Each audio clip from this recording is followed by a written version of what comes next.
Shabbat Shalom, everyone. You may be seated.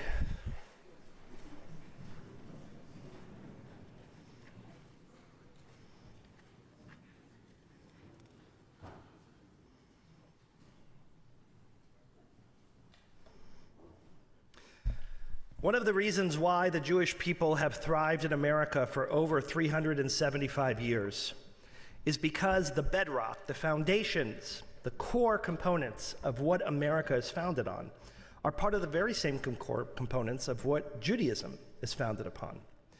Our Constitution, which is similar to our Torah, our laws, amendments, those are similar to the rabbinic edicts that come later in the Mishnah and the Talmud, and the value systems of what our core to what our identity is, understanding, appreciation, respect for others, are core to the foundations of America. One of those pieces in particular, that is the cornerstone of the American democratic system, is the First Amendment and the freedom of speech. It also is core to who we are in Judaism. That's why we have this fantastic teaching, Elu ve'elu divrei Elohim chayim. These and those are the words of the living God, reminding us that we don't have to have one uniform, one orthodox way of seeing the world.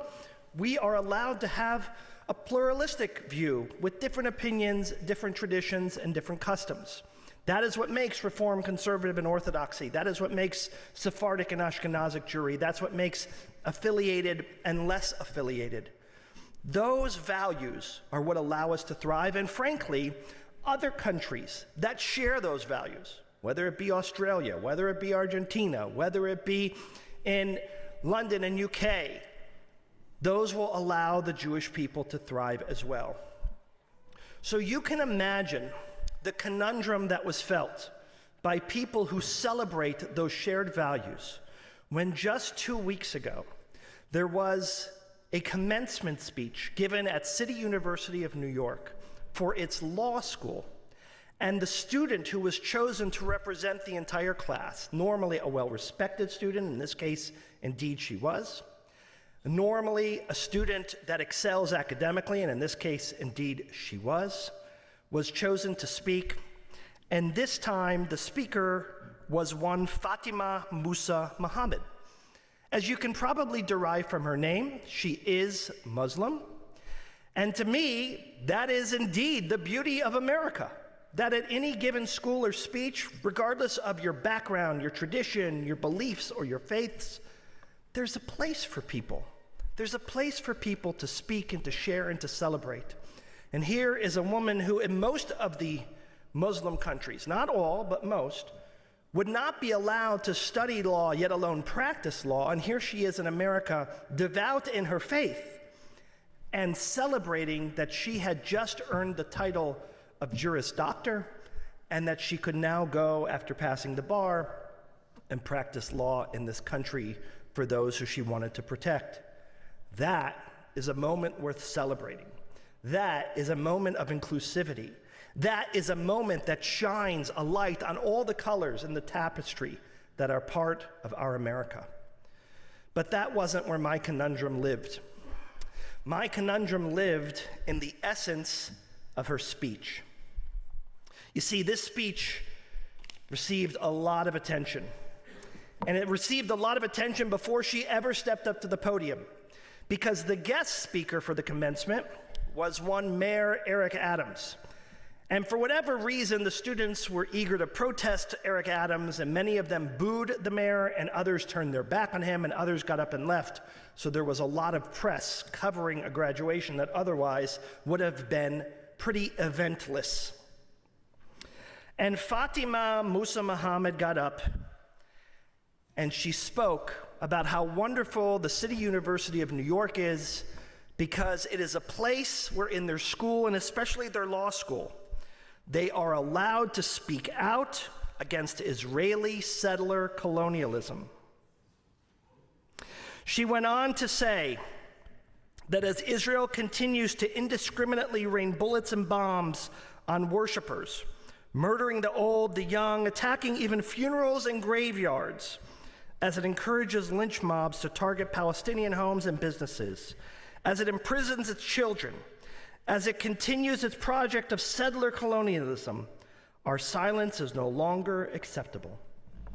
Later on in her speech, she encouraged all of the listeners to fight against capitalism, racism, imperialism, and Zionism around the world. Capitalism, racism, imperialism, and Zionism around the world. So the fight for a Jewish homeland, the celebration of a Jewish homeland, the place of a Jewish homeland is tantamount now to racism, to colonialism. That is what this person used their forum for. Of all that's wrong in the world, this is where she targeted.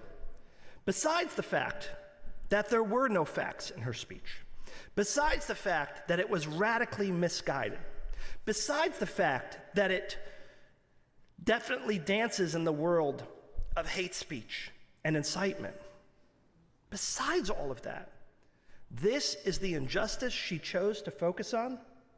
When she, a Muslim woman, is allowed to earn a degree, whereas in so many other Muslim countries around the globe, they are prohibited from driving and learning, this is the injustice in which she puts her target? Kind of crazy. I've been spending a lot of time over the last years focused on the differentiation between three things: freedom of speech, hate speech, and a stupid speech. This seems to fall into the latter two categories for me. But it also dabbles in the first, which makes it all the trickier. You see, the First Amendment isn't absolute. We're not allowed to yell fire in a crowded theater. And the reason we're not allowed to yell fire in a crowded theater is because the chaos and anarchy and disruption that will be created from us yelling fire in a crowded theater can cause more challenge, can cause pain, could cause people to become hurt and trampled. But there's only one real exception to that. Do you know what it is? It's if there's a fire in a crowded theater.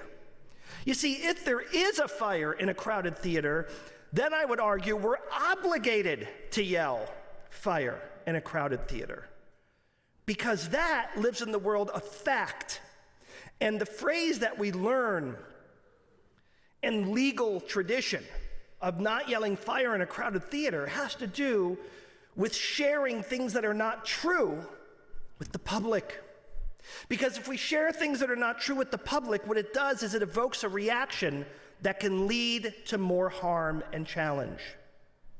And the problem, the only place where that freedom of speech is actually contended, is where freedom of speech will incite violence against others. If I pick out anyone in this crowd and I say, I dislike that person, I dislike them from where they're born, I dislike them for the way they behave, I dislike them for the shirt that they're wearing, you might be appalled that I said that, but I'm entitled to express that view. But if I say to that person, we have an obligation to root this person out from our midst, to kick them out literally and figuratively from our midst, that is incitement, because it leads to violence.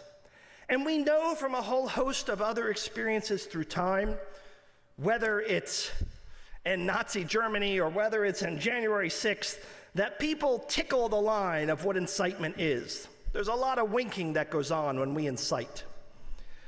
But what I worry about most, and what I worry about in today's world, enough that keeps me up at night, is what it is to live in a world that is devoid of facts, where falsehoods and untruths are absorbed as if it were sunlight, as if it were the gospel. That has me up at night. In a place where elected officials and ministers and pastors and rabbis and teachers can share things not that they disagree with.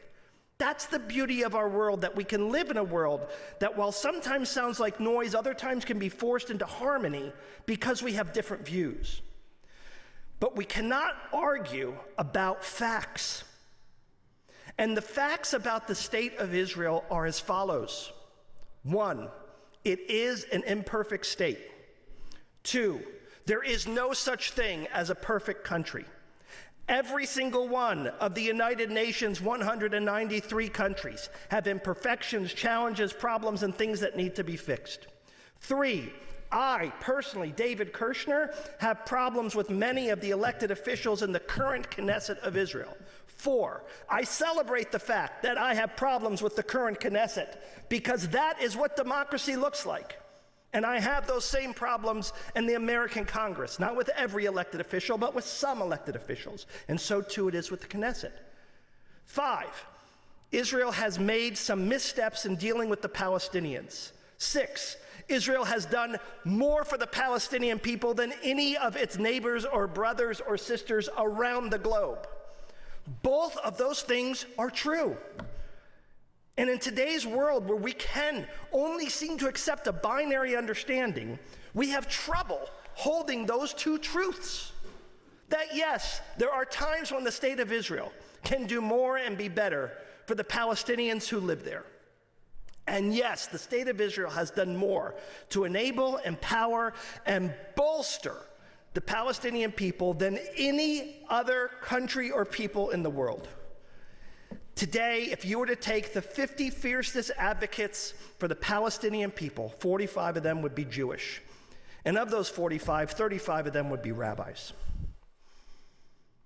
So to get up and to say that the state of Israel traffics in these behaviors is criminal. I don't know if it's hate speech. It's hateful, that's for sure, but it's criminal. And here's the reason why I'm so bothered by her speech. You see, all of us here own the stock called Israel. All of us here who are part of the Jewish faith have a ticket that we can execute at any time. Any of us can go to the state of Israel and we can land there and actualize our citizenship. Anyone, any of us, anytime. And all of us know more about the state of Israel than 95% of the people in the world. That's just the truth. The statistic's even higher. So when the uninformed hear from somebody these fantastic lies, they digest it as the gospel, as the truth, instead of addressing it with other facts. And here's the great irony. The person who taught us the most about this was a guy by the name of Goebbels, who was the number 3 in line in the Nazi Party with Hitler, who was in charge of propaganda, the minister of propaganda, the minister of telling falsehoods and lies so that people would begin to believe it. And Goebbels has this line that is a good reminder to each and every one of us today. If you tell a lie big enough and you keep repeating it, then people will eventually come to believe it. If you tell a lie big enough and you keep repeating it, then people will come to believe it. I'll add something else to it. If you don't refute it with facts, and you only refute it with a finger of hate speech, you're hating us and you can't do that, then it will give more fuel to that lie. Facts matter. Truth matters. And I would argue not only us as Jews, but us as human beings cannot live in a society, a free society, without truth. If we don't have truth, we will not continue to exist. You can't have it. And when someone gets up and says these falsities about the state, we can't only have as our response hate speech. Maybe it is hate speech. It's definitely a stupid speech. It's definitely uninformed speech. But our only response can't be hate speech. Our response needs to be as much a response with facts and data and figures to prove this person wildly wrong. To say to them, if you want to protest the injustices of the world, then let's do it equally to those places where there are true injustices. Let's stand up and say there are countries around the world that are oppressing women who can't study to become attorneys, and we want to bring that equality. There are places around the world who are oppressing Muslims, and we want to bring that equality. There are places around the world that are oppressing Jews, and we want to bring equality. Then you're talking about a value system that all of us can get on board towards. But to single out one country in ways that are absolutely not factual and not true is just criminal. And our response needs to be more than yelling hate speech. Our response needs to be more than crying foul. To use a basketball metaphor, our offense needs to be better than a defense that just yells foul. We need to score more points with our facts and our figures. And the way to do that, frankly, is to bone up on some of those facts and figures, to know them off the top of our head, that the Israeli Supreme Court has a Muslim woman on it, that the Israeli Police Department, that the Israeli Army has Muslims, women, and men, people who have identified as LGBTQ in their military, which is required of every citizen long before Don't Ask and Don't Tell. That women and men are entitled to the same rights. That Palestinians and Israelis are entitled to the same rights if they live in particular areas within the state of Israel. That at 5 occasions in the recent history of the last 30 years, the Palestinians were afforded statehood by 4 different presidents and was refuted by each of their presidents, whether it was Arafat or Mahmoud Abbas. That both of those people have embezzled billions with a B of dollars that would otherwise go to the Palestinian people. That when in the most recent peace agreement that was offered to the Palestinian people that would declare an absolute state of more than 80% of what is now the West Bank, that $5 billion in aid would go, that's more than America receives in aid from Israel, $5 billion in aid would go to the Palestinian people, which could build hospitals and universities and nurseries and daycares and kindergartens and playgrounds and gardens. And it was summarily rejected before it was even looked at. Don't those facts matter? Doesn't that contend with these accusations that are rancid and wrong? Ultimately, at the end of the day, the buzzer will sound on a game and the score will say one team wins and one team's behind. And I'm afraid of our strategy if our strategy on the court is only one that yells foul, foul, foul, but can't put buckets in the basket to score on the board. We need to refute these untruths, these falsehoods, this defamatory and stupid and hurtful speech with facts, with truth, with compassion, with honesty, not with perfection, but with ways that put points back on the board to prove to all of the people who are willing to listen what our peoplehood is about. And all of us should think long and hard about the blessings we have as Americans, and if we're Jewish, as Jews, and our freedom of speech. We should think long and hard about what it is to incite, to hurt, defame, and exclude others with hateful speech. And we should all be really careful when we give a speech that it isn't a stupid one. Shabbat shalom, everyone.